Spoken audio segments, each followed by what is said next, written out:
বলছেন যে আমি বাবার উত্তরসূরি হিসেবে নির্বাচন করছি, এটা কিন্তু ঠিক নয়।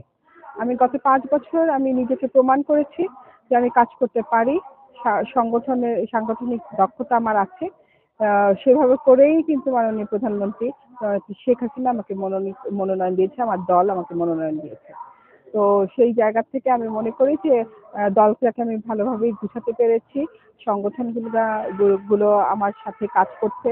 সাধারণ মানুষ আমাকে স্বতঃস্ফূর্তভাবে আ আ আমার সঙ্গেই আছে। কারণ তারা তো আসলে নৌকার পক্ষেই সবসময় ভোট দিয়েছে। তো সেই ক্ষেত্রে আমি কনফিডেন্টলি বলতে পারি যে সাধারণ মানুষের ভোটে আমি নির্বাচিত হয়ে আসতে পারবো ইনশাআল্লাহ। কিন্তু আমার সাথে সহযোগী সংগঠনগুলো সবাই কাজ করছে এবং তারা বাড়ি, বাড়ি যাচ্ছে। আমার জন্য যুবলীগ আছে, কৃষক লীগ। আমি তো আপনারা জানেন যে আমি কৃষক লীগের সাথে কৃষক লীগের মহিলা বিষয়ক সম্পাদক।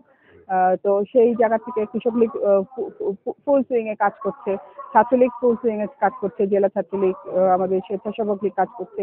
সব অঙ্গ সংগঠনকে আমি পাশে পেয়েছি। মৎস্যজীবী লীগ, ওরা সবাই কাজ করছে, শ্রমিক লীগ কাজ করছে সবাই। শুধু মূল দলে যে আমাদের এখানে আওয়ামী লীগের যে মূল সংগঠনের যে তো এটা ওনারা পদ পদবি হারানোর ভয়ে আসছেন না। ওই ভয় দেখিয়ে ওনাদেরকে আটকে রাখা হয়েছে। এছাড়া আমি মনে করি যে আমার আব্বার কর্মীরা তো ছিলই, যেটা আমাদের বড় শক্তি। তারা আমাদের সাথে অনেক কাজ, আমি পুরোপুরি আশাবাদী। কারণ একটা সংগঠনের ৮-১০ জন নেতার জন্য তো আর ভোটের মাঠ আটকে থাকে না। ভোট দেয় কিন্তু জনগণ। আর কাজ করে হচ্ছে কর্মীরা। তো সেই ক্ষেত্রে তো আমি সম্পূর্ণ সমর্থন পাচ্ছি তাদের। তো সেখানে আমি আটকাবো বলে আমার মনে হয় না, এবং আটকানোর আল আল্লাহ ওভাবে করেই তৈরি করে দিয়েছে হয়তো মাঠটা। যে আমার সাথে আল্লাহ আছে এবং জনগণ আছে। আমি ইনশাআল্লাহ পাস করে আসবো।